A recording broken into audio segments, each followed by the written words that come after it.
আজ পয়লা মে। আজ আমরা এমন একটি দিনের কথা স্মরণ করছি যে দিনটি শ্রমজীবী মানুষের অধিকার আদায়ের ইতিহাসে এক গুরুত্বপূর্ণ মাইলফলক। প্রায় 140 বছর আগে শ্রমিকরা ন্যায্য মজুরি, নির্দিষ্ট কর্মঘণ্টা এবং নিরাপদ কর্মপরিবেশের দাবিতে যে আন্দোলন করেছিলেন, তারই ধারাবাহিকতায় বিশ্বজুড়ে মহান মে দিবস পালিত হয়ে আসছে।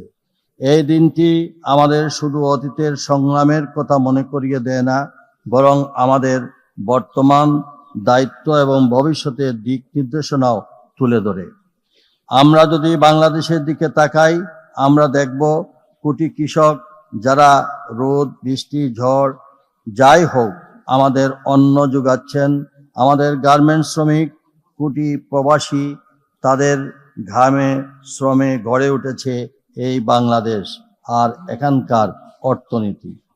আমি বলতে চাই চা শ্রমিকদের কথা, বলতে চাই পাথর শ্রমিকদের কথা, আরো বলতে চাই পরিবহন শ্রমিক, নির্মাণ শ্রমিক সহ আপামর শ্রমজীবী ভাই বোন সহ সব মানুষের কথা।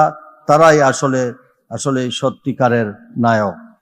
সুধীবৃন্দ, এবারের মে দিবসের প্রতিপাদ্য সুস্থ শ্রমিক কর্মঠ হাত আসবে এবার নবপ্রভাত খুবই সময় উপযোগী।